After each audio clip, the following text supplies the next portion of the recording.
Welcome to concept minds. कैसे हैं आप सभी लोग? मुझे उम्मीद है बहुत ही अच्छे होंगे।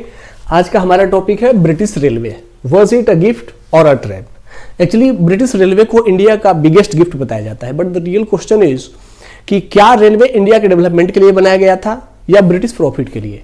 आज के हिस्ट्री डिकोडेड में हम इसी टॉपिक को डिकोड करेंगे। सबसे पहले हम रेलवे का बैकग्राउंड जान लेते हैं। इट वॉज ईयर 1832 जब पहली बार ब्रिटिश ईस्ट इंडिया कंपनी के डायरेक्टर्स ने, बोर्ड ऑफ डायरेक्टर्स ने इंडिया में भी रेलवे सिस्टम इंट्रोड्यूस करने का प्लान फाइनलाइज किया। और इसके लिए 1845 में उन्होंने दो कंपनी बनाई, east India railway company and great India peninsula railway. और इसी के माध्यम से इंडिया में रेलवे कंस्ट्रक्शन का काम शुरू हुआ। अब इंडिया में ब्रिटिश इन्वेस्टर्स को पैसा कैसे इन्वेस्ट कराना है, इसके लिए गारंटीड सिस्टम फाइनलाइज किया गया। What was guarantee system? Guarantee system था कि कोई भी ब्रिटिश इन्वेस्टर्स अगर इंडिया में रेलवे में पैसा इन्वेस्ट करता है तो उसको 5% का निश्चित रूप से प्रॉफिट होगा, और अगर 5% से कम प्रॉफिट होता है तो जितना कम प्रॉफिट होगा उतना पैसा इंडिया की जो ब्रिटिश ईस्ट इंडिया कंपनी की सरकार है वह उस इन्वेस्टर को वापस करेगी।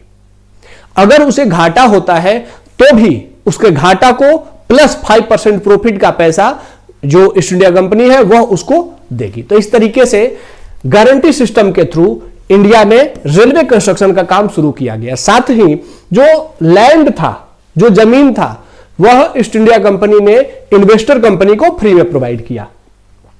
हम सभी जानते हैं कि इट वाज ईयर 1853 जब पहली बार इंडिया में मुंबई के बोरी बंदर से थाने के बीच में 34 किलोमीटर की पहली ट्रेन चलाई गई। एंड 1800 तक आते आते इंडिया में 14,500 किलोमीटर 14,500 किलोमीटर का रेलवे लाइन कंस्ट्रक्ट हो गया। और इसके माध्यम से बॉम्बे, मद्रास एंड कोलकाता, इन तीनों पोर्ट को आपस में कनेक्ट कर दिया गया। हम सभी जानते हैं कि इंडिया में सबसे अधिक रेलवे कंस्ट्रक्शन लॉर्ड कर्जन के टाइम में हुआ था। तो लॉर्ड कर्जन के टाइम तक आते आते उन्होंने रेलवे लाइन कंस्ट्रक्शन को स्पीड देने के लिए, उसको और ज्यादा स्पीड अप करने के लिए रेलवे बोर्ड को फ्रेम किया। और अगर हम आजादी के समय की बात करें तो आजादी के समय तक लगभग इंडिया में 65,000 किलोमीटर तक रेलवे लाइन बन चुका था। मतलब लगभग पूरे भारत को रेलवे लाइन से कनेक्ट कर दिया गया था, इंडिया के सभी एरिया को कनेक्ट कर दिया गया था। अब रियल क्वेश्चन आता है कि क्या रेलवे को इंडिया के प्रॉफिट के लिए बनाया गया था? इसको प्रपोज करने वाले जो ब्रिटिश स्कॉलर्स हैं या ब्रिटिश इंटेलेक्चुअल्स हैं, उनमें कहना है सबसे पहला लॉर्ड डलहौजी का। इन्होंने कहा कि रेलवे विल बी अ बून, भारत में रेलवे एक वरदान साबित होगी। एंड इन्होंने कहा कि रेलवे इंडिया में क्या करेगी, जो इंडिया का एडमिनिस्ट्रेटिव ढांचा है उसको यूनाइट कर देगी, और इससे इंडिया एक सिंगल एडमिनिस्ट्रेटिव सर्कल में यूनाइट हो जाएगा। एडवर्ड अर्नोल्ड ने कहा कि रेलवेज में do for India what dynasties have never done, they may make India a nation. ये ब्रिटिश स्कॉलर है, ये कहते हैं कि रेलवे इंडिया में वह काम करेगी जो आज तक किसी डायनेस्टी ने नहीं किया है। रेलवे इंडिया को एक नेशन बनाएगी। उसी तरीके से इयान जे केर, इन्होंने रेलवे को इंडिया में इंजन ऑफ चेंज बता दिया कि रेलवे इंडिया में आएगी तो इंडिया को चेंज कर देगी, इंडियन इकोनॉमी डेवलप्ड इकोनॉमी की ओर माइग्रेट कर जाएगी। इसके पीछे इन लोगों ने जो लॉजिक्स दिए उसमें सबसे पहला था कि रेलवे नेशनल कनेक्टिविटी तो बढ़ाएगी ही, हमें पॉलिटिकल यूनिफाई कर देगी। इंडिया पॉलिटिकली डिवाइडेड है और रेलवे के आने के बाद इंडिया पॉलिटिकली क्या हो जाएगा, यूनाइट हो जाएगा। इन्होंने बताया कि जो हमने 65,000 किलोमीटर तक का रेलवे लाइन बना बाद में, वह क्या था, it was the 4th largest network in the world. और रेलवे ने क्या किया, इन्होंने पंजाब को बंगाल से, बॉम्बे को मद्रास से, एंड जो हमारा इंटीरियर रीजन था उसको पोर्ट से कनेक्ट कर दिया। तो इस तरीके से कनेक्टिविटी के लिए रेलवे ने बहुत बड़ा रोल प्ले किया। हम देख रहे हैं कि मद्रास, पंजाब, बंगाल एंड बॉम्बे, इन सबको रेलवे लाइन से कनेक्ट कर दिया गया। लॉर्ड डलहौजी कहते हैं कि रेलवे वुड क्या? Bind the vast territories of India together and strengthen governance. India की जो ये वास्ट टेरिटरी है उसको एक साथ कनेक्ट कर देगी और जिससे गवर्नेंस आसान हो जाएगा। It means railway will help in governance. इनका नेक्स्ट आइडिया है कि creation of all India market. Railway के आने के बाद इंडिया में एक ऑल इंडिया मार्केट डेवलप होगा and railway gradually reduced regional isolation and help create a national market. तो ये जो रीजनल आइसोलेशन है इसका मतलब है कि पंजाब और बंगाल आपस में कनेक्टेड नहीं है, मद्रास और बॉम्बे आपस में कनेक्टेड नहीं है, लेकिन रेलवे के आने के बाद क्या होगा? ये जो रीजनल आइसोलेशन है वह समाप्त हो जाएगा और रेलवे देश को यूनिफाई कर देगा, एक कर देगा और इस तरीके से एक नेशनल मार्केट क्रिएट होगा जो कि इकोनॉमी के लिए प्रॉफिटेबल होगा। प्राइस, इसके लिए इन्होंने इकोनॉमिक एविडेंस भी बताया कि कैसे रेलवे ने इंडिया को हेल्प किया। Price differences of food grains between regions narrowed after 1880। ये एविडेंस देते हैं डैनियल थॉर्नर। इन्होंने कहा कि 1880 के बाद जो फूड ग्रेन्स के, अनाज के दाम थे वो अलग अलग रीजन में पहले वैरी करते थे। जहां पर जो अनाज होता था, उपजता था, वो सस्ता था, जबकि दूसरे रीजन में वो महंगा मिलता था। लेकिन रेलवे के इंट्रोडक्शन के बाद वो जो प्राइस वेरिएशन था वो धीरे धीरे कम होने लगा। It means railway was a boon, a वरदान भारतीयों के लिए। Agricultural produce could move across provinces laying the base for inter regional trade and labour mobility. Railway ने क्या किया? जो फूड ग्रेन्स थे उसको एक क्षेत्र से दूसरे क्षेत्र में पहुंचा दिया और इस तरीके से अलग अलग क्षेत्रों में ट्रेड, अलग अलग रीजन्स में ट्रेड करना, व्यापार करना आसान हो गया एंड उसके साथ साथ रेलवे ने लेबर मोबिलिटी को भी आसान बना दिया। जो लेबर सरप्लस स्टेट्स थे, जैसे आज हम मानते हैं कि जो उड़ीसा, छत्तीसगढ़, बिहार, उत्तर प्रदेश, ये लेबर सरप्लस स्टेट्स हैं और जो बंगाल, महाराष्ट्र और पंजाब, महाराष्ट्र और तमिलनाडु, ये सब रीजन जो है जहां पर की लेबर की डिमांड अधिक है, उनमें रेलवे के थ्रू लेबर मोबिलिटी हो जाता है, लेबर पहुंच जाते हैं। तो यह काम ब्रिटिश काल में भी रेलवे ने प्ले किया और इसीलिए डैनियल थॉर्नर कहते हैं कि railway unintentionally help dissolve the traditional isolation of Indian villages. जो इंडियन विलेजेस थे, जो इंडियन गांव थे, वो ट्रेडिशनली कटे हुए थे, शहर से दूर थे, लेकिन रेलवे ने क्या किया? उनको कनेक्ट कर दिया, पूरे देश के गांवों को जोड़ दिया। तो railway was a boon for India. Next evidence ये देते हैं कि support to industrial development. Railway ने इंडस्ट्रियल डेवलपमेंट को बहुत तेजी से आगे बढ़ाया एंड इसके लिए ये एग्जांपल देते हैं जमशेदपुर में टिस्को की स्थापना, establishment of Tata iron and steel company इन 1907। इन्होंने एविडेंस दिया है, इयान जे केर ने, कि railway enabled coal and iron transport. बिना कोल एंड आयरन ट्रांसपोर्ट के Tata iron and steel company का डेवलपमेंट या बनना पॉसिबल नहीं था। It was very much right. Yes, अगर कोल एंड आयरन नहीं आता रेलवे के थ्रू तो शायद कंपनियों को डेवलप करना बहुत मुश्किल होता। तो यस, जमशेदपुर में जो टाटा कंपनी एस्टेब्लिश हुई उसके पीछे रेलवे का बहुत बड़ा रोल था। बॉम्बे में जो टेक्सटाइल फैक्ट्रीज डेवलप हुई उसमें भी रेलवे का बहुत बड़ा रोल था, क्योंकि बॉम्बे में रॉ कॉटन नहीं था। रेलवे ने रॉ कॉटन, जो कपास है, उसको बॉम्बे तक पहुंचाया, क्योंकि कपास हमारे कहां होता था? बंगाल में ज्यादा होता था, गुजरात में होता था, उसको बॉम्बे पहुंचाया गया through railway. And labour mobility, क्योंकि कपड़ा इंडस्ट्री में, टेक्सटाइल इंडस्ट्री में हैवी लेबर की जरूरत थी, तो रेलवे ने लेबर्स को भी वहां इंडस्ट्री तक पहुंचने में बहुत बड़ा रोल प्ले किया। इसीलिए बॉम्बे में टेक्सटाइल मिल्स डेवलप हो सकी। साथ ही इन्होंने एग्जांपल दिया कि कोल प्रोडक्शन की अगर बात करें तो अगर रेलवे नहीं होता तो देश में कोल प्रोडक्शन बहुत हैवी नहीं हो पाता। और इसका एविडेंस ये देते हैं कि 1900 में India 1 million ton coal production कर रहा था, जो 1946 तक बढ़ करके कितना हो गया? 20 मिलियन हो गया। It was only due to railway. Railway ने इस प्रोड्यूस्ड या निकाले गए कोयले को इंडस्ट्री तक पहुंचाया और तब इसका प्रोडक्शन आगे, उसका डिमांड बढ़ा और उसका प्रोडक्शन तेजी से हो पाया। ये कहते हैं कि railway became essential infrastructure for India's industrial transition specially after 1900। 1900 के बाद जो इंडिया का जो इकोनॉमी था, जो ट्रांजिशन कर रहा था, कहां से, तो आइसोलेटेड विलेज बेस्ड इंडस्ट्री से मॉडर्न इंडस्ट्री की ओर ट्रांजिशन हो रहा था। उस ट्रांजिशन में रेलवे ने सबसे बड़ा रोल प्ले किया। इट मींस कि railway was boon for India. अब आते हैं कि यस, इन्होंने यह भी कहा कि rise of Indian entrepreneurship and employment. Railway ने इंडिया में एंटरप्रेन्योरशिप, बिजनेस क्लास को डेवलप किया और एम्प्लॉयमेंट को भी बढ़ाया। यह बात बिल्कुल सही है। रेलवे बिकेम, अगर हम बात करें 1900 से, तो उस समय से railway became India largest employer.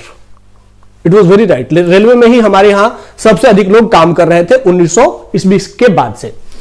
और अगर हम बात करें तो by the early 20th century, it means 1900 के बाद से इंडिया में कुछ नए टाइप के रोजगार, एम्प्लॉयमेंट क्रिएशन शुरू हो गए और देवर इंजीनियर्स, क्लर्क एंड टेक्नीशियंस।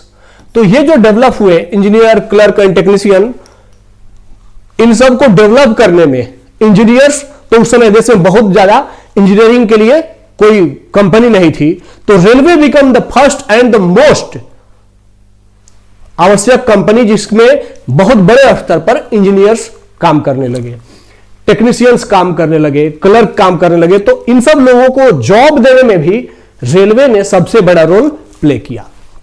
और आफ्टर इंडिपेंडेंस अगर बात करें तो रेलवे ने क्या किया, use them to planned economic development. After independence तो बहुत बड़ा रोल रहा है कि जो हमने प्लानिंग करके और इंडिया का डेवलपमेंट का प्लान किया, उसको इंस्टीट्यूशनलाइज करने में, उसको इंप्लीमेंट करने में रेलवे ने बहुत बड़ा रोल प्ले किया। ठीक है, तो ये कहते हैं कि colonial railway letter became a critical public assets for post colonial growth. कौन कहता है ऐसा? ये इंडियन हिस्टोरियन है तीर्थंकर रॉय। ये कहते हैं कि रेलवे ने आफ्टर इंडिपेंडेंस हमारे देश में इंडस्ट्रियल डेवलपमेंट में बहुत बड़ा रोल प्ले किया है। It was very right. हमने देखा कि रेलवे कैसे जॉब क्रिएशन से लेकर के कोल प्रोडक्शन, रीजनल कनेक्टिविटी और बहुत सारी चीजों को हेल्प किया। रेलवे ने सिर्फ इतना ही हेल्प नहीं किया, बल्कि रेलवे ने हमारे यहां सोशल एंड कल्चरल जो आइसोलेशन था उसको भी खत्म कर दिया। जो बैरियर था, सोसाइटीज, इंडियन सोसाइटी एक दूसरे से अलग थी, उसको भी रेलवे ने यूनिफाई किया, एक किया। इसके लिए बात करते हैं कि रेलवे ने जो कास्ट आइसोलेशन था, रीजनल एक्सक्लूसिविटी थी और लिंग्विस्टिक बैरियर्स थे, इन सबको ब्रेक किया। जो तमिलनाडु में मद्रासी बोलने वाला था, तमिल बोलने वाला था, वह पंजाबी बोलने वाले से कोई मतलब नहीं, क्योंकि एक दूसरे का कोई कम्युनिकेटिव लैंग्वेज नहीं था, एक दूसरे से कोई कनेक्टिविटी नहीं थी, तो दूर थे। बंगाली और पंजाबी का कोई जुड़ाव ही नहीं था। दे वर इंडियंस, लेकिन वो सिर्फ एक नाम था, लेकिन आपस में इंडियन होने का जो कनेक्टिविटी फील होती है वो नहीं था। तो रेलवे ने क्या किया, जो कास्ट बैरियर थी, क्योंकि सभी लोग आपस में मिलने लगे, एक ही ट्रेन में सभी कास्ट के लोग सफर करने लगे, तो इस तरीके से जो कास्टों के बीच में जो अनटचेबिलिटी थी उसको भी समाप्त करने में रेलवे ने एक बहुत बड़ी रोल प्ले की। उसके साथ साथ रीजन्स को एक करने में और जो लैंग्वेज बैरियर था उसको भी कम करने में रेलवे ने बहुत बड़ा रोल प्ले किया, क्योंकि पंजाब में तमिल बोलने वाले लोग जाने लगे और तमिलनाडु में बंगला बोलने वाले लोग जाने लगे, तो आपस में धीरे धीरे एक कम्युनिकेटिव लैंग्वेज के रूप में इंग्लिश का डेवलपमेंट हुआ और बंगाली, पंजाबी, मद्रासी सभी आपस में धीरे धीरे कम्युनिकेशन करने लगे।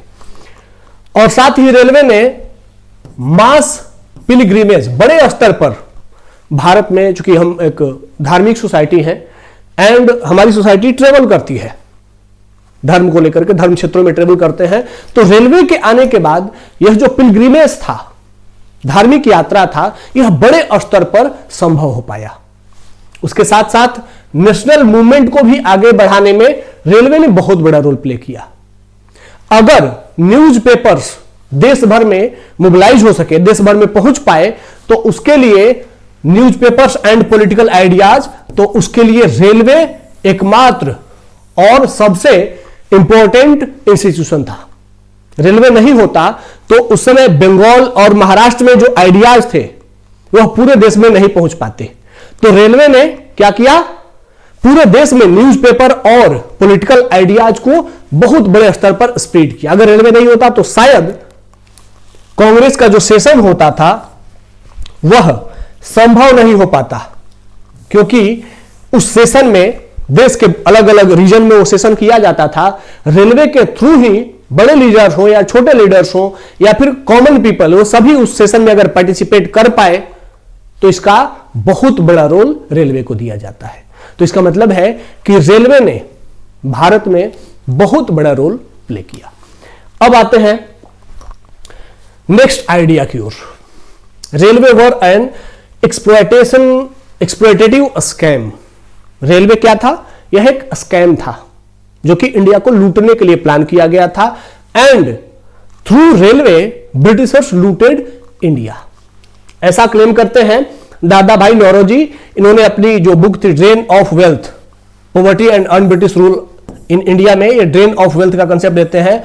तो ये कहते हैं कि रेलवे ने इंडिया से ड्रेन ऑफ वेल्थ मतलब धन के निष्कासन को, भारत से जो पैसा है, धन है, उसको इंग्लैंड में भेजने में बहुत बड़ा रोल प्ले किया। शशि थरूर कहते हैं ग्लोरियस इनग्लोरियस एम्पायर, इन्होंने एक बुक लिखी है, उसमें यह कहते हैं कि railway was a colonial scam. यह एक स्कैम था जो कि कॉलोनियल गवर्नमेंट ने हमारे यहां इंट्रोड्यूस किया था। उसी तरीके से आरसी दत्त कहते हैं, रमेश चंद्र दत्त कहते हैं, इन्होंने अपनी बुक लिखी है इकोनॉमिक हिस्ट्री ऑफ इंडिया, और 1901 के आसपास की बुक लिखी गई है। इसमें ये कहते हैं कि रेलवे के आने के कारण हमारा एग्रीकल्चर बर्बाद हो गया, क्योंकि जो पैसा कैनाल कंस्ट्रक्शन पर, नहरों के निर्माण पर लगाया जा सकता था, वह नहरों को इग्नोर करके ईस्ट इंडिया कंपनी की सरकार ने और ब्रिटिश सरकार ने वह रेलवे के कंस्ट्रक्शन पर लगाया, जिससे कि कैनाल सिस्टम डेवलप नहीं हुआ और जो हमारा एग्रीकल्चर था वह बर्बाद हो गया।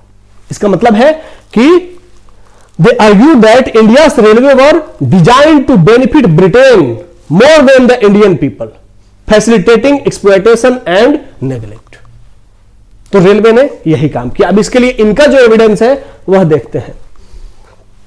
सबसे पहले why railways were built, railway बना क्यों? तो ऑफिशियल ऑब्जेक्टिव जो ब्रिटिश ईस्ट इंडिया कंपनी का ऑफिशियल क्लैरिफिकेशन है रेलवे के कंस्ट्रक्शन में, वह क्या है?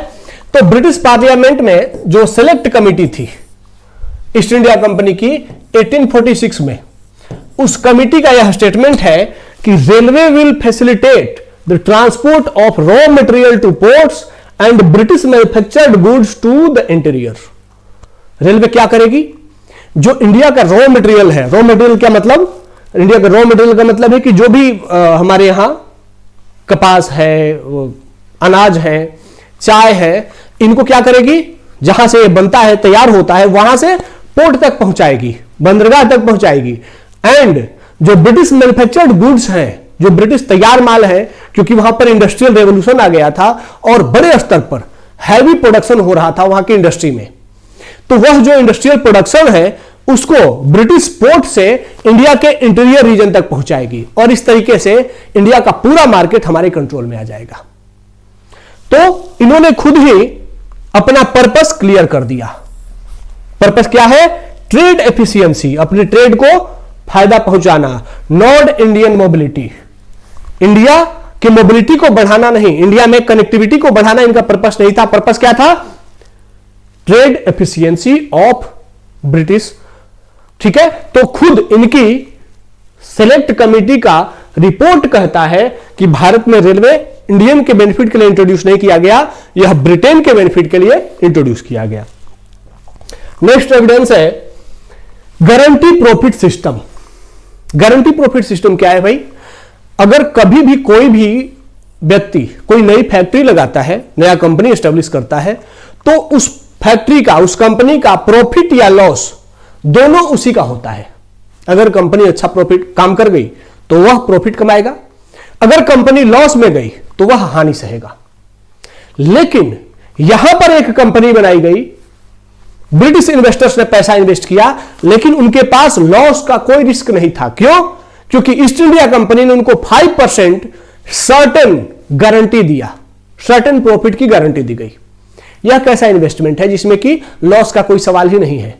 दुनिया में ऐसा कोई मार्केट है, कोई ऐसा बाजार है क्या, कोई ऐसा इन्वेस्टमेंट प्लान है जिसमें कि कभी लॉस की गारंटी ही नहीं हो, जिसमें प्रॉफिट फिक्स्ड हो कि मिनिमम 5%, मैक्सिमम तो आप जितना कमा सकें, मिनिमम 5% प्रॉफिट मिलेगा ही मिलेगा?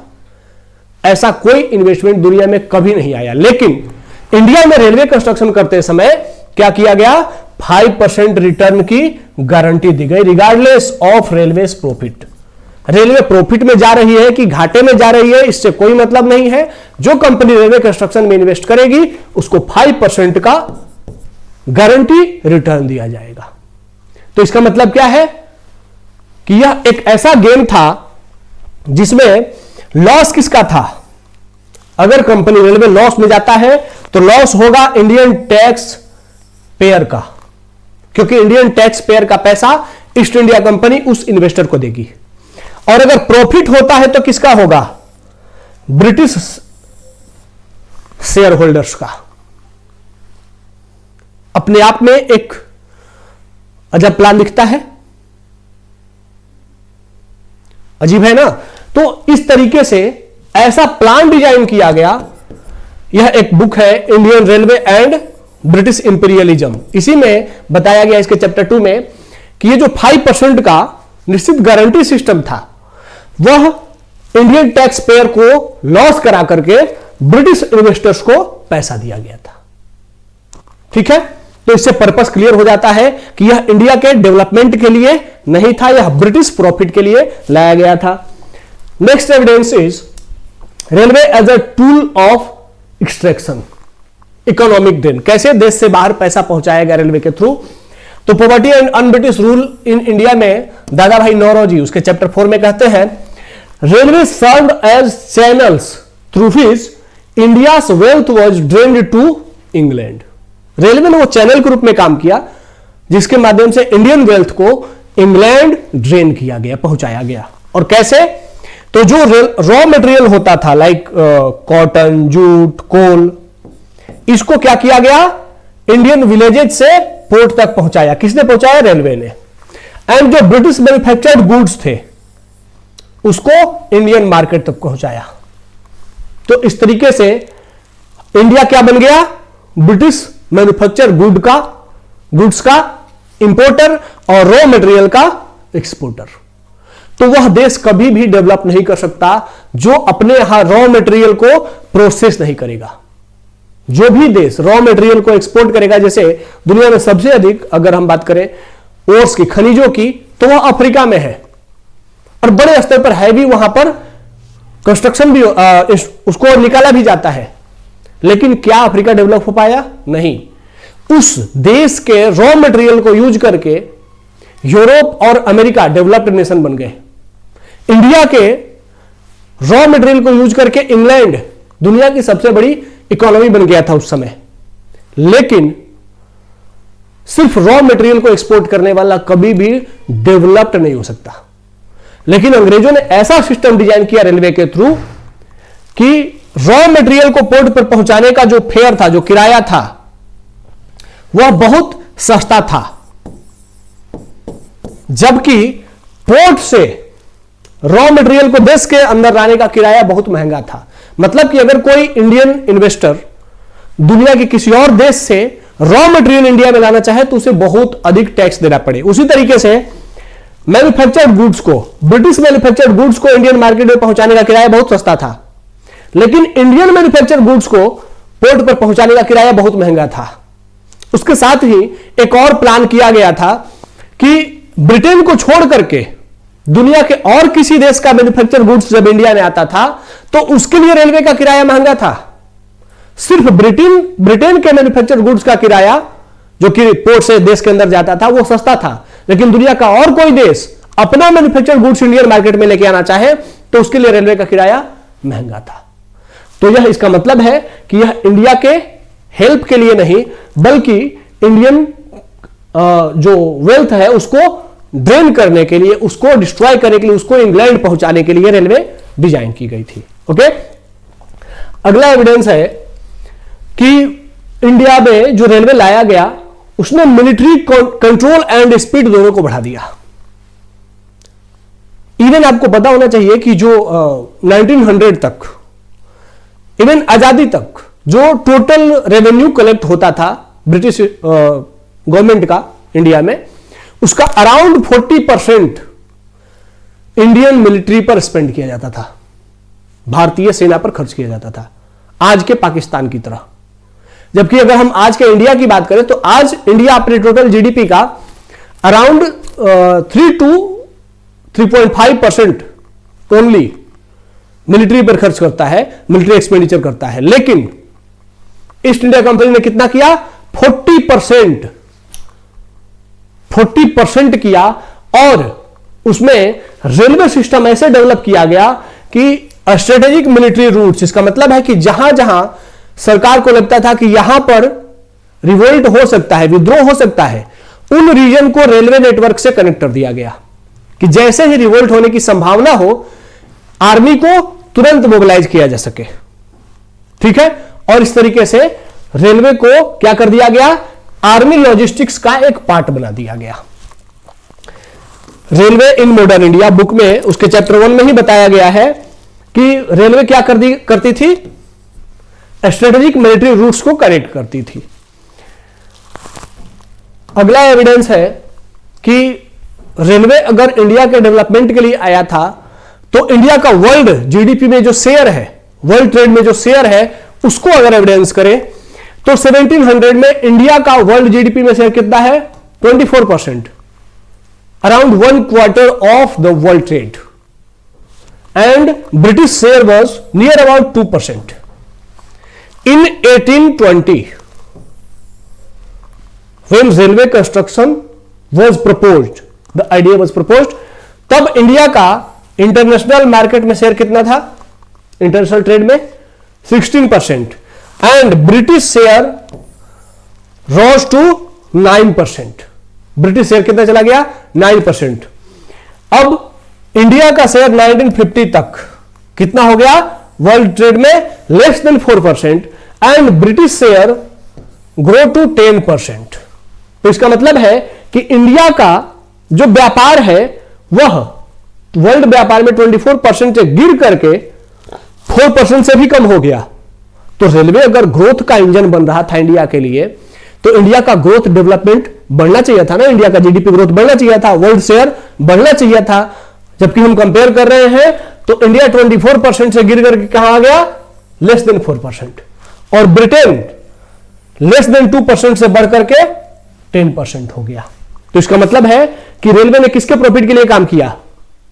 रेलवे ने ब्रिटिश प्रॉफिट के लिए काम किया। It was a drain of wealth. ठीक है, अब इसके बाद what railway did not do initially, railway ने क्या नहीं किया? तो did not connect villages, railway ने विलेज को कनेक्ट नहीं किया। रेलवे ने स्ट्रेटेजिकली उन एरिया को कनेक्ट किया, उन मार्केट को कनेक्ट किया, और उन शहरों को कनेक्ट किया जो या तो बड़े स्तर पर लोगों के लिए, लोगों जहां पर खूब अधिक जनसंख्या थी, जहां पर बहुत बड़ा मार्केट था, उसको कनेक्ट किया, और जहां पर रिवोल्ट होने की पॉसिबिलिटी थी उसको कनेक्ट किया। मतलब इंडियन गांव को कनेक्ट करने के लिए रेलवे डेवलप नहीं किया गया। Next, did not promote an Indian industry, railway ने इंडियन इंडस्ट्री को प्रमोट नहीं किया। Yes, in 1907 Tata iron and steel company started, but it was not because British supported it. यह क्योंकि उस दौर तक आते आते इंडियंस भी धीरे धीरे इकोनॉमिकली अवेयर हो रहे थे और ब्रिटिश सिस्टम को यूज करना सीख गए थे। साथ ही जो उस दौर में इंडस्ट्री डेवलप करने वाले लोग थे वो पुराने मर्चेंट थे, पुराने जो व्यापारी क्लास था, ट्रेड क्लास था, एंशिएंट ट्रेड क्लास, उसी ने आकर के अराउंड 1900 उन्होंने अपना इंडस्ट्री शुरू किया। तो जो इंडिया का ट्रेडिशनल क्लास है वही आगे बढ़ा, बाकी जो कॉमन पीपल थे उन्होंने कोई इंडस्ट्री नहीं लगाई। तो इसमें और साथ ही यह प्रपोज किया ब्रिटिश ईस्ट इंडिया कंपनी ने और ब्रिटिश सरकार ने कि रेलवे के आने के बाद इंडिया में फेमाइन्स कम हो जाएगा, अकाल कम हो जाएगा। लेकिन हम सभी जानते हैं कि रेलवे के आने के बाद भी इंडिया में इतने भयानक भयानक अकाल पड़े। 30 मिलियन लोग 1850 टू 1900 में 30 मिलियन से अधिक लोग मारे गए अकाल से। एंड 1942 का जो बंगाल का अकाल था उसमें more than 1 crore of people died. 1 crore से अधिक लोग मारे गए बंगाल में। तो जब रेलवे आ गया था तब अकाल से लोग क्यों मर रहे थे, जबकि इसके पहले की पूरी इंडियन हिस्ट्री में कभी भी इतने बड़े फेमाइन पर हमें जानमाल लॉस की कभी भी कहीं भी पढ़ने को नहीं मिलता है। हम पढ़ते हैं चंद्रगुप्त मौर्य के टाइम में कि there was a famine there and there was 2 inscription, Sohgaura and Mahasthangarh inscription, जिसमें कि बताया गया था कि देयर वाज अ फेमाइन, लेकिन स्टेट ने क्या किया, उस फेमाइन को कंट्रोल किया by providing foods and grains. तो राज्य ने, चंद्रगुप्त मौर्य ने जहां भी अकाल पड़ा वहां पर अनाज सप्लाई करवाया, तो वहां अकाल प्रभावित नहीं कर सका। लेकिन ब्रिटिश ईस्ट इंडिया कंपनी और ब्रिटिश गवर्नमेंट के टाइम में रेलवे बनने के बाद भी जहां अकाल पड़ा वहां पर अनाज नहीं पहुंचाया गया। क्यों? क्योंकि लेट विक्टोरियन होलोकॉस्ट में लिखा गया कि grain was exported bye rail during famine instead of being distributed locally. जब देश में अकाल पड़े तब भी देश से रॉ मटेरियल को, अनाज को इंग्लैंड भेजा गया, लेकिन जहां अकाल पड़ा था उस क्षेत्र में नहीं पहुंचाया गया। तो there was a famine, people died, but not because of क्या, कि प्रोडक्शन नहीं था। प्रोडक्शन था, but the government was not of Indians, सरकार भारतीय नहीं थी। आज भी जब हम इंफ्रास्ट्रक्चर की बात करते हैं तो हिस्ट्री हमें एक लेसन सिखाती है कि पहला लेसन यह है कि infrastructure is not neutral. Infrastructure किसी पर्पस से बनाया जाता है, न्यूट्रल नहीं बनाया जाता है। Second lesson is who controls it matters. उस इंफ्रास्ट्रक्चर को कंट्रोल कौन कर रहा है यह मैटर करता है। जैसे आज हिमालयन रीजन में बड़े स्तर पर कंस्ट्रक्शन हो रहा है। What is the purpose of construction? क्योंकि आज हम चाहते हैं कि पूरा देश कनेक्ट हो जाए। वहां के जो माउंटेनियस लोग हैं वह भी ट्रांसपोर्टेशन एंड कम्युनिकेशन सिस्टम से कनेक्ट होकर के देश के किसी भी कोने तक पहुंच जाए। लेकिन वह क्यों हो रहा है? क्योंकि आज नेशनल गवर्नमेंट है, और नेशनल गवर्नमेंट है फिर भी बहुत बार ऐसा काम भी करती है सरकारें जो कि पर्टिकुलर किसी क्लास को हेल्प करती है, और यह हिस्ट्री हमें लेसन सिखाती है। And third lesson history teach और इंडियन रेलवे टीच कि पर्पस डिसाइड्स आउटकम। जो आपका पर्पस है वही आपका आउटकम डिसाइड करता है। अगर पर्पस प्योर है, आज की सरकार का पर्पस है रीजनल कनेक्टिविटी, तो आज रीजनल कनेक्टिविटी बढ़ रही है। लेकिन ब्रिटिश गवर्नमेंट का पर्पस था नेशनल लूट, तो उस दौर में नेशनल लूट बढ़ा। काम एक ही हुआ। आज की गवर्नमेंट भी इंफ्रास्ट्रक्चर डेवलप कर रही है, रेलवे डेवलप कर रही है। उस दौर की गवर्नमेंट ने भी रेलवे डेवलप किया, लेकिन दोनों के आउटकम अलग आए। आज रेलवे डेवलप हो रही है तो आज अकाल खत्म हो गया है, और उस समय रेलवे डेवलप हुआ तो रेलवे के डेवलपमेंट के बाद अकाल बढ़ गए। क्यों? क्योंकि purpose decides outcome. Railway teach us development is not about construction, it's about control and intent. अगर आपका कंट्रोल नेशनल गवर्नमेंट के हाथ में है तो कंस्ट्रक्शन नेशनल वेलफेयर सिक्योर करेगा, और अगर नेशनल गवर्नमेंट के हाथ में नहीं है तो वह देश को बर्बाद करेगा। सो नेक्स्ट टाइम अगर कोई कहता है कि ब्रिटिश गेव अस रेलवे, तो याद रखिए they built them for profit not for us. लेकिन इसका मतलब यह नहीं है कि हम रेलवे के कंस्ट्रक्शन को कोई क्रेडिट ही नहीं दे।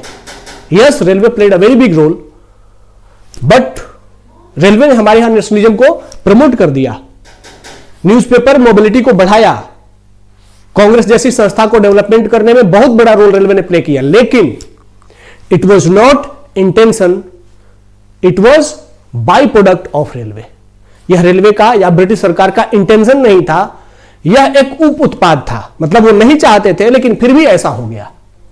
ठीक है, तो इस तरीके से आज हम लोगों ने रेलवे सिस्टम को डिकोड किया। नेक्स्ट क्लास में हम मिलेंगे और ऐसे ही हिस्ट्री के किसी इंपॉर्टेंट टॉपिक को डिकोड करेंगे। तो आज के लिए इतना ही, धन्यवाद, जय हिंद।